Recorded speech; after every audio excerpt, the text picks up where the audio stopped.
नमस्कार दोस्तों, आज मैं फिर हाजिर हूँ आपके सामने और एक नया वीडियो लेकर। इस बार मैं एक प्लेलिस्ट शुरू करने जा रहा हूँ और ये जो प्लेलिस्ट है वो होगी 4 महावाक्यास के ऊपर। और महावाक्यास जो है एक संस्कृत वर्ड है और इसका जो इंग्लिश में जो इसका ट्रांसलेशन है वो है द ग्रेट सेंटेंसेस। तो ये जो 4 महावाक्य हैं ये 4 अलग अलग वेदों से लिए गए हैं और ये एक काइंड ऑफ रिप्रेजेंटेटिव की तरह एक्ट करते हैं कि हर एक वेद को अगर हमें समराइज करना है एक छोटे से फ्रेज में, एक छोटे से सेंटेंस में, तो उसे हम महावाक्य कहेंगे, ग्रेट वाक्य यानी कि ग्रेट सेंटेंस। तो हर एक वेद में से एक एक महावाक्य लिया गया है तो टोटल 4 महावाक्य बनते हैं। तो ये जो प्लेलिस्ट शुरू करने जा रहा हूँ मैं वो हर एक महावाक्य को एक्सप्लेन करेगी। तो मैं 4 वीडियोस बनाऊंगा और हम देखेंगे कि इन 4 महावाक्यों का मतलब क्या है। और इंटरेस्टिंगली लास्ट में हमें यह पता चलेगा कि जो 4 महावाक्य हैं इन चारों का मतलब जो है वो सेम ही बात कन्वे करना चाह रहे हैं। तो चाहे आप ऋग्वेद उठा लो, सामवेद उठा लो, यजुर उठा लो या अथर्ववेद उठा लो, तो जो चारों का जो सार है वो एक ही सत्य की तरफ पॉइंट आउट कर रहा है और हम उसी चीज को जानेंगे कि वो किस चीज की तरफ पॉइंट आउट कर रहे हैं। तो चलिए बिना किसी देर ना करते हुए वीडियो के अंदर छलांग मारते हैं और हम शुरू करते हैं पहले महावाक्य से।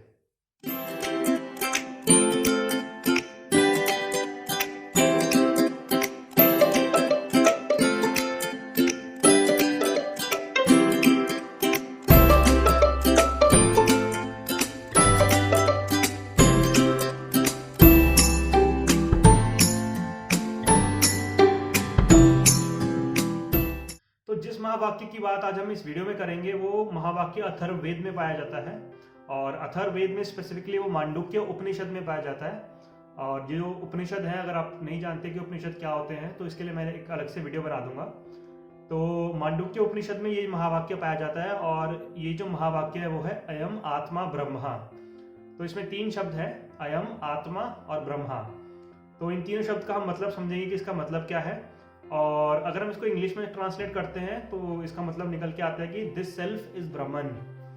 तो हम देखेंगे इसका मतलब क्या है और जानने की कोशिश करेंगे कि ये महावाक्य कहना क्या चाह रहा है, बताना क्या चाह रहा है। तो चलिए शुरू करते हैं। तो आपको मैं इस महावाक्य का मतलब एक छोटे से एग्जाम्पल से समझाता हूँ। और इस एग्जाम्पल में अगर आप स्क्रीन के ऊपर देखोगे तो आपको एक वीडियो दिख रहा होगा, उसमें आपको समुद्र की वीडियो दिख रही होगी, इसमें छोटी लहरें बड़ी लहरें आ रही हैं।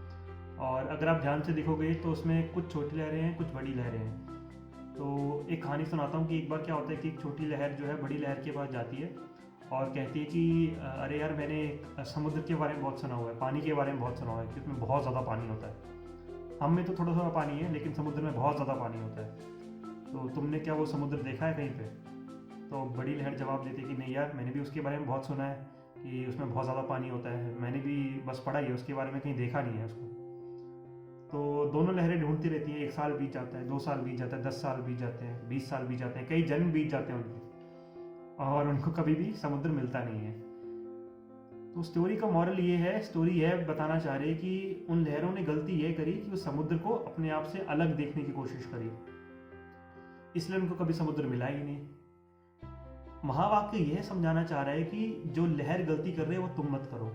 यानी कि लहर ने अपने आप को लहर समझने की गलती कर दी। अगर वो अपने अंदर झांक के देखते तो उन्हें पता चलता कि वो तो कभी लहर थी नहीं, वो तो हमेशा ही पानी थी। वो कैसे? अगर आप लहर में से सारा का सारा पानी निकाल लोगे तो क्या लहर का कोई अस्तित्व बचता है? लहर तो एक झटके में खत्म हो जाएगी, राइट? चाहे बड़ी लहर हो, चाहे छोटी लहर हो, चाहे जैसी भी लहर हो, हर एक लहर जो है वो पानी से ही बनी होती है। लेकिन लहर को भ्रम ये हो जाता है कि मैं एक छोटी लहर हूँ और जो मेरे सामने लहर है वो एक बहुत बड़ी लहर है।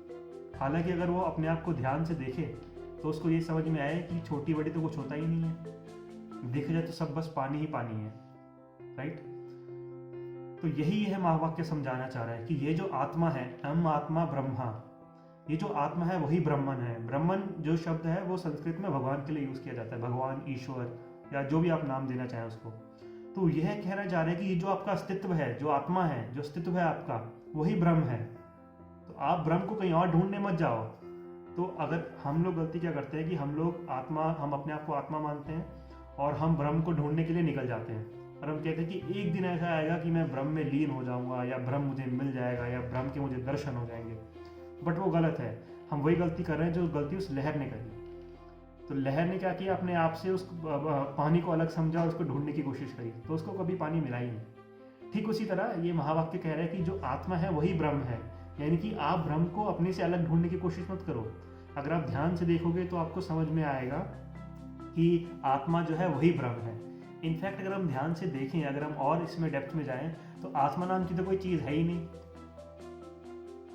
जैसे छोटी लहर और बड़ी लहर नाम की कोई चीज़ है ही नहीं, बस एक तरह का ये एक माया है कि हमें छोटा बड़ा दिखाई देता है, लेकिन अगर हम देखेंगे तो बस वो पानी ही पानी है। ठीक उसी तरह कोई आत्मा नाम की चीज़ नहीं है इस दुनिया में, बस ब्रह्म ही ब्रह्म है, चारों तरफ ब्रह्म है ब्रह्म है ब्रह्म है। यही ये महावाक्य सिखाना चाह रहा है। आई होप आप वो गलती नहीं करेंगे जो उस लहर ने करी, अपने आप को लहर समझने की। और अगर आपको ये वीडियो पसंद आया तो आप इसको लाइक ज़रूर करें, चैनल को सब्सक्राइब करें और अपने उन दोस्तों के साथ भी शेयर ज़रूर करें जो आपको लगता है कि लाइफ के बारे में जानने में और फिलॉसफी के बारे में जानने में इंटरेस्टेड है। तो चलिए आज के लिए इतना ही इस वीडियो में, और बहुत बहुत शुक्रिया।